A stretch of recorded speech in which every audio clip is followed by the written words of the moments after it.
is Common Sense Radio. Straightforward and no excuses. All right. Come on now. This is the Steve Gruber Show. Call me crazy. Oh, yeah. What I said was perfectly right and spot on accurate. Boy's got a mouth like a cannon, always shooting it all. Stop. Yeah, stop. I mean, you're way off script. Got it in me. Gonna quit until it all comes out. Hey, boy. Been a long education. Yeah, you know, it's not cynical. It's common But sense. my homework is Pay attention to me when I'm talking to you. I'm gonna rock the nation. Rock the nation. Genuine, accountable, and raw. Here is Steve Gruber. It's 6 after the hour on a Wednesday edition of the Steve Gruber Show. Decided to take a break from all the heavy lifting for a bit and give you some fun things to think about. How about the greatest game ever created, college football? It's prediction day here because the season gets rolling tomorrow, so I think it's prediction day. So I brought in Dave, the Mad Dog, DeMarco into the studio. Security was lax. I got Dave in the room. Dave, welcome to it. Absolute pleasure. Oh, please. My day is just like going to Disney World after this morning. Yeah, what are you doing? How Dave? are you today? I'm doing well. Good. That's good. You just sold your domicile of years and years. You're having a pretty good day. Yes, I am. Who bought the DeMarco cave? Do you know? It doesn't really. Some really nice people. How about that? Some great folks. That's Great really people. Good. All right, so let's get down to it. Football, college football. You know, all the hype, all the glory, all the talk of Jim Harbaugh. All right, put it to rest. The Utes are 4.5-point favorites last time I looked. What do you make of it? I think the Utes are going to win. I think home field advantage does a lot. They have a quarterback situation with Michigan. They aren't going to say till the opening snap if it's going to be the quarterback from Fort Lauderdale, the transfer from Iowa, or Morris, who can't find his helmet. And you have Jimmy Harbaugh that's playing a little shell game there, and that's fine.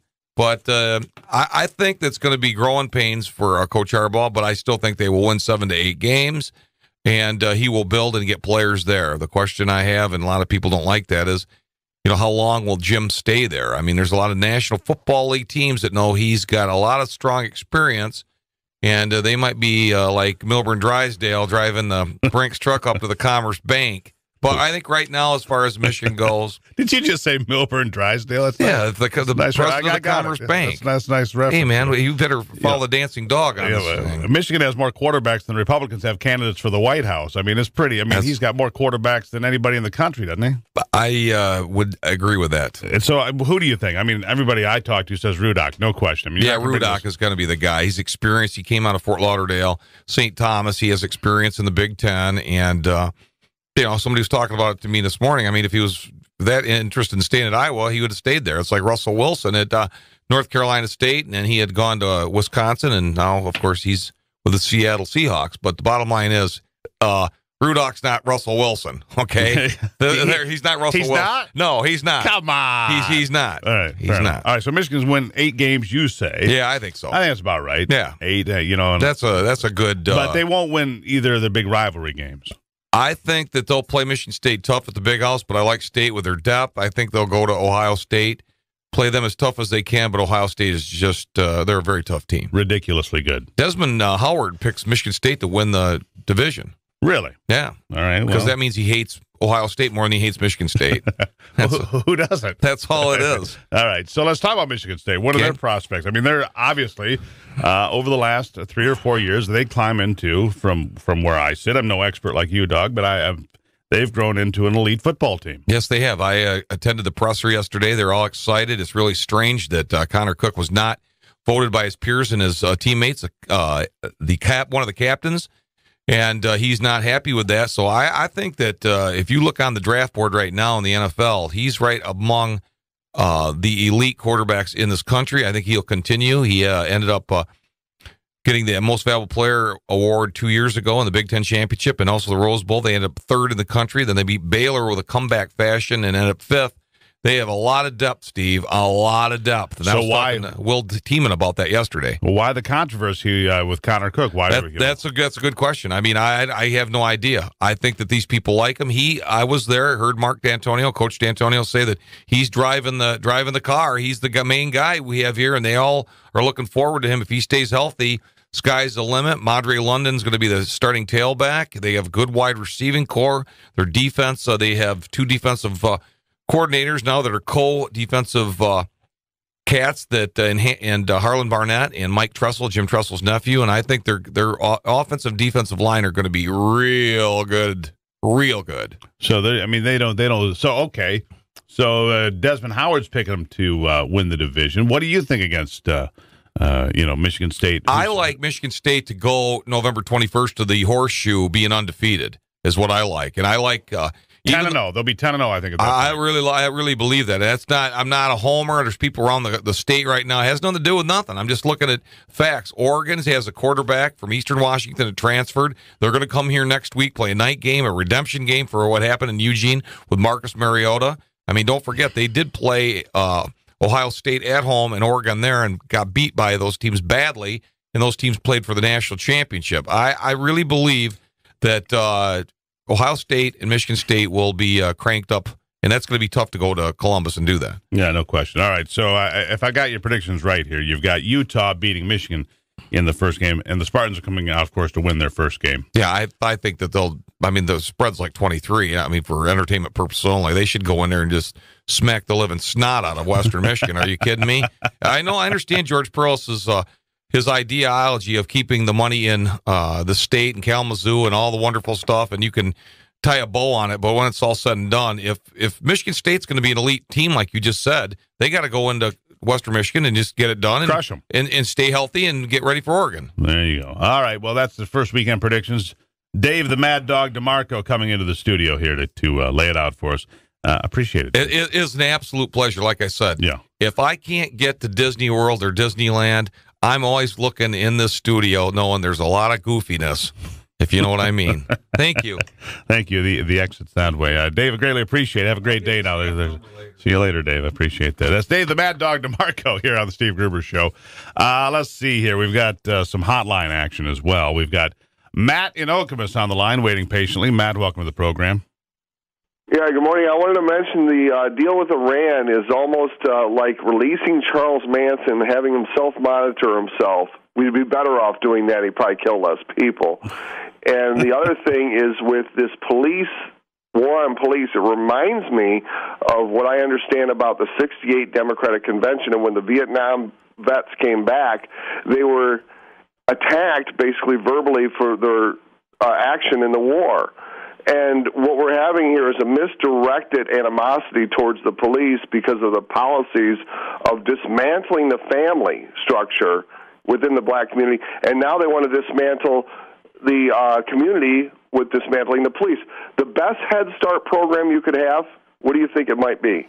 Well, I've got a different thought here. I'm going to just tell you real quickly. You're talking about dismantling the police, the war on police, and then look at the crime stats in 2015, violent crime rates in Baltimore, in Chicago, in Pittsburgh, all going through the roof because policing has been scaled back, some say to address the concerns over, getting the finger pointed at them for doing their job correctly. Matt, what is your answer real quick?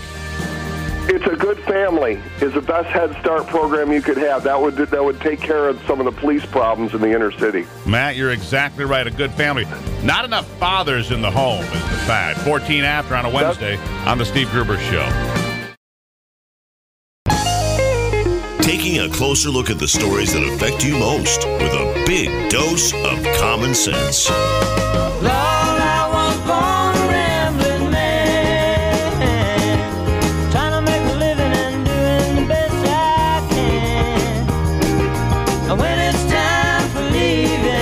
After the hour, Charles Whitman. Charles Whitman was the first mass killer that gained national attention. He's the one that got out of the University of Texas clock tower in 1966 and began shooting. And it's paralleled pretty well to the policies in this nation that led to the release of just about all psychiatric patients into the general population.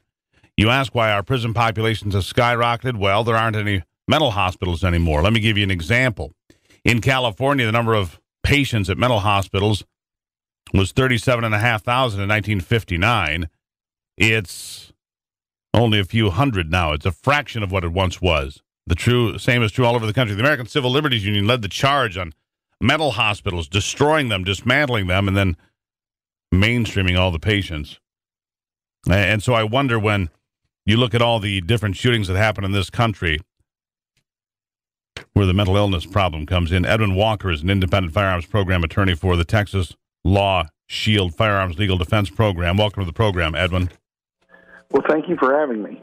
You know, I can trace this back to the dismantling of the mental hospitals in America, but, you know, you have these people that are just a lot of people with mental problems I see. And I'm a gun owner. I'm a gun rights advocate. And there are more guns than ever, but I think there's more mental problems than ever as well in many places. Am I wrong? Well, there certainly is a broader noticeability of people with mental problems, and especially whenever people with mental problems wind up acting out in very violent ways that get put on the media. Well, one of the things is, pardon me, one of the things that we have to deal with is how to balance either people having mental disorders or people more likely being accused of having mental disorders, and when to draw the line about the law saying that they are no longer eligible to possess a firearm. And that's the difficulty that we've had, because, for example, people like the Virginia shooter clearly was a mentally disturbed person, clearly had some form of evilness in him that caused him to do this. However, prior to this, he had never been adjudicated or had his due process, had his due process rights exercised to have a court determination or some sort of authoritative determination that he was, in fact, mentally defective. Because if he had, then it would have been illegal for him to possess the gun. It would have been illegal for him to purchase the gun if he had ever been involuntarily committed, been declared mentally incompetent in a criminal proceeding, or declared mentally incompetent in a civil proceeding where they had to either incarcerate him, committing to a hospital, or just give him a guardian. Right, you see the problem that would have here. put him in the system where he would have popped up and he would not have been allowed to legally purchase a firearm. Right, which sounds like a good idea, except for the fact that the government wants to use that tool as a tool to disarm people as well. For example, the Social Security Administration basically exploring the idea that if you have somebody take care of your Social Security payments because you don't like paying your bills or you're not good at paying your bills, that therefore you're mentally incompetent and therefore should not have a firearm. You see, there's the problem here of the government saying, oh, you're incompetent, therefore you can't have a gun. And the Social Security Administration, among others, and those coming back, soldiers coming back from wars in Iraq and Afghanistan who have PTSD being declared unable or unfit to have a firearm as well. You see, there's this mass movement to try to figure out how to disarm as many people as possible. So you have to be careful of this mental health argument because it might take you down the wrong road altogether. That is correct, because, like I said, that's where the due process comes in, and that's why there is, that's why the law does set it up to basically say, look, you only reach the level of being mentally incompetent if a court has made a determination that you are. But, yeah, if you start expanding it to, let's say there are plenty of people out there that want to say that basically just the mere allegation that somebody is mentally incompetent should be enough to have their firearms rights taken away. And that's just too broad of a net to cast, because you got plenty of people out there that are willing to falsely testify that somebody's incompetent. Yeah, being accused of a crime is enough to have all your firearm rights taken away. And in some cases, maybe that's appropriate. If you're accused of murder, then maybe it's clearly appropriate to have your firearms surrendered. But being accused of being mentally incompetent, I don't know, because as these systems work, as these things go, it'd be a long uphill slog to try to get your legally owned firearms returned to you. Because you have to go through the local police department or sheriff's department, and then you have to fill out the paperwork and back and forth and back and forth. You know how these things, they can drag on forever.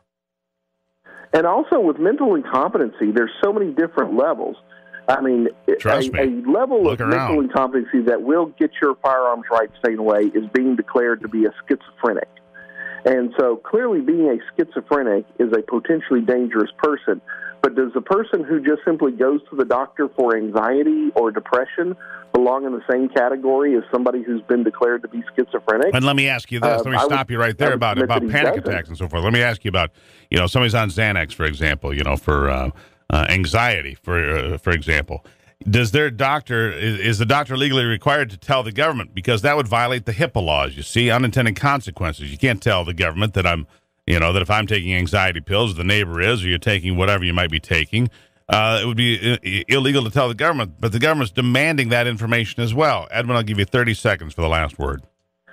Well, you're absolutely correct. And this is the most touchy area whenever you're talking about people who society should deem should not have a firearm.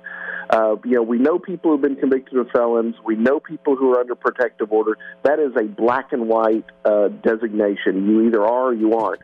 With mentally incompetence, there's so many shades of gray that society just needs to come to an agreement as to where they're going to draw the line, and also to accept that there will be, unfortunately, people who commit evil acts and abuse the rights that we've been given, but that should not be an excuse for the government to attempt to take away all of our rights. Edwin Walker, great conversation. Have to run. It's the Steve Gruber Show on a Wednesday.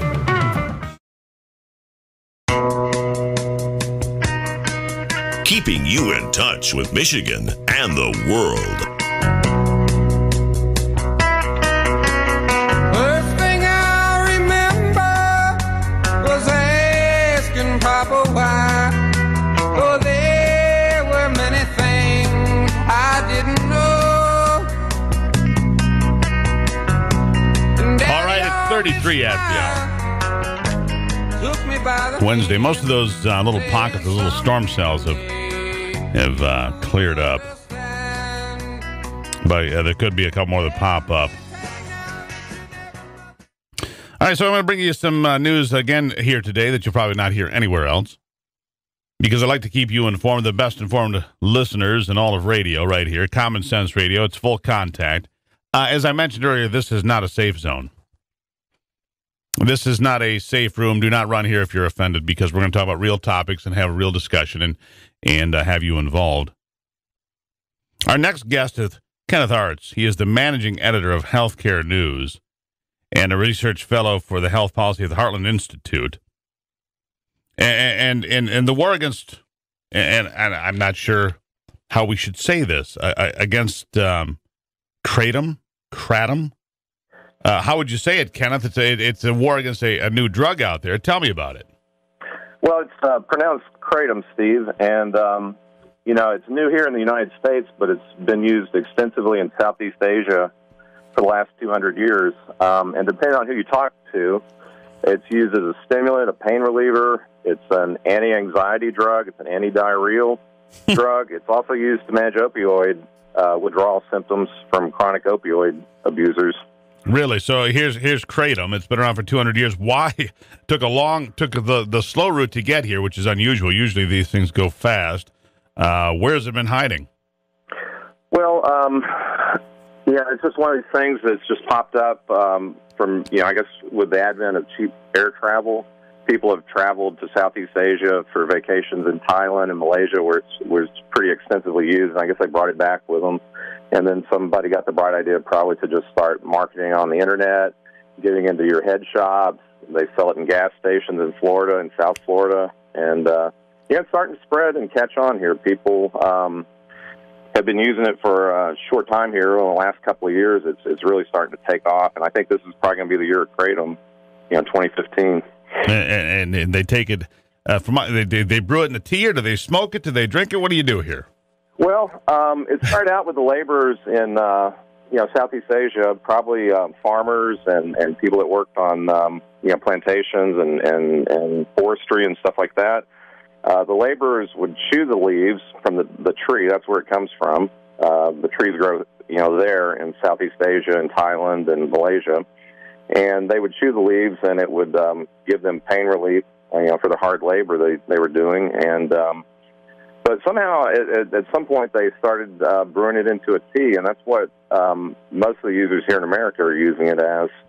They've got it in prepackaged dose packages that you can brew into tea. And these people in the American Kratom Society, they swear by it. They say it relieves their anxiety issues, and they've got diarrhea. It helps them with that, and the stimulant. It really depends on who you ask. If you use enough, it can do all the good things, but if you use too much, it's the exact opposite.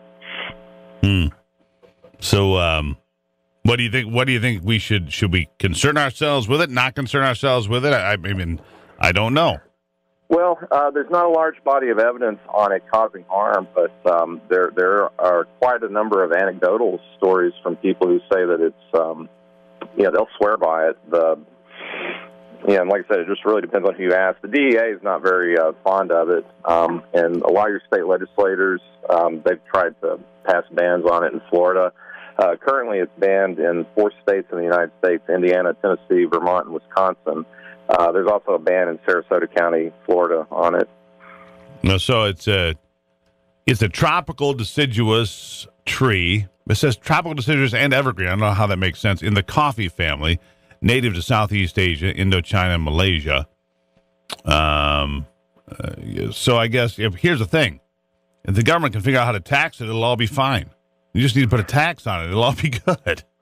Well, the real issue, though, is the adulteration of it, and that's what's causing concern. There was a young man in Florida that jumped to his death off of a freeway overpass last year, and then they tried to ban it with a bill in Florida, but it didn't pass. I think a doctor came in and testified that there's no evidence anywhere where it's actually killed anybody. Well, there's so are you for or against it? What is your position here, Ken? Well, as a Christian conservative, I'm, not fond of, drug use or anything like that. But as a libertarian, I don't have a problem with, if somebody else wants to do it, it doesn't affect me personally. I think we need to decriminalize it. I'm not too concerned about this. It sounds like a really good thing. And the reason I would say that, I had a recent experience on an airline flight from Chicago. I don't travel much by airline, but I was flying from Chicago to Dallas-Fort Worth Airport. And they packed me in on a really tight flight. I had to sit over the engine in seat 13A, American Airlines, and it was the smallest seat I've ever been in my life. Now, I'm 6'3", about 245, and I was starting to get really anxious about 5 minutes into it because the guy on the aisle seat was about twice my size. There was a young petite woman sitting in between us, and she was busy crocheting with her knitting needles. And I don't know how in the world she got those through security. But about 5 minutes into it, I started having an anxiety attack, and I was getting claustrophobic. My face was pressed up against the inside of the plane, and I thought, how in the world am I going to get out of here if something happens? I'm done for. And I was praying that the flight attendant, when they did the beverage service, that she had some Kratom on there because I was going to take it. So there you go. There you go. Kenneth Artz is the guest on the program here, managing editor of Healthcare News and a research fellow for health policy at the Heartland Institute. The war against Kratom is heating up. Kratom is, a substance derived from a tree whose leaves can be brewed to a tea, relieving pain and anxiety, but can also produce feelings of euphoria. It's been in Southeast Asia for a couple of centuries, anyhow. I guess we'll just kind of see how this one plays out. I mean, with the legalization of marijuana and so forth, and the libertarian mindset when it comes to, to some things and not others, it's completely disingenuous. If you like something, people are libertarians, and if you don't, then they're not. When it comes to substances, my experience. I guess we'll just have to find out. Right now, though, it's legal, is what you're telling me. It is legal, except for in those 4 states, and there's a couple of counties throughout the United States, Sarasota being the biggest one. But the 4 states, again, were Virginia. Let's see. I'm sorry. Let me go back. The 4 states it's not legal in is Indiana, Tennessee, Vermont, and Wisconsin. All right. Well, there you have it. Kratom. I guess we'll keep an eye out for it, Kenneth, and see what comes of it. Kenneth Artz, greatly appreciate your time here today. Hey, thanks for having me, Steve. I really appreciate you letting me be on your show today. All right, Kenneth Artz, everybody, managing editor, Healthcare News, and health policy guy at the Heartland Institute. The war against Kratom, I guess I'd seen a little bit about it, don't know much about it. We'll keep an eye on it. Just try to keep you informed. What do I know? I'm probably not going to be a participant.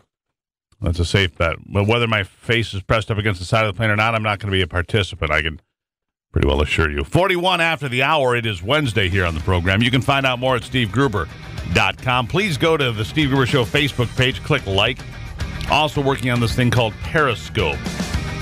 Soon you'll be able to watch live inside the studio. Peer inside the studio. We'll tell you about that in the next few days on the new Periscope app we're putting together for the Steve Gruber Show. 41 after the hour. We'll be right back.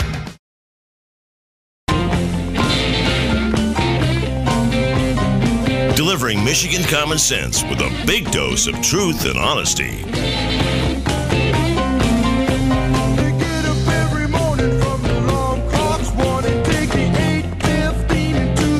It's 45 after the hour. You know, if you look at the polls now, Donald Trump, Ben Carson, Carly Fiorina, all doing very, very well. The anti-establishment, the anti-politician, if you will, the antithesis of Jeb Bush, if you will. Collectively, these three have more than 50% of the vote in some places like, say, Iowa. Trump and Carson both have 23%. Fiorina has a little bit more, which is, just over 50% of the electorate saying, you know what, we don't want career politicians. Here to sort it out, Megan Barth, the founder and proprietor of ReaganBaby.com. Megan, welcome back. Thanks a lot, Steve. I guess we're just sick and tired of it. That's the way I'm taking it. What do you make of it? Yeah, I think it's the sick and tired crowd and the mad as hell not going to take it anymore crowd.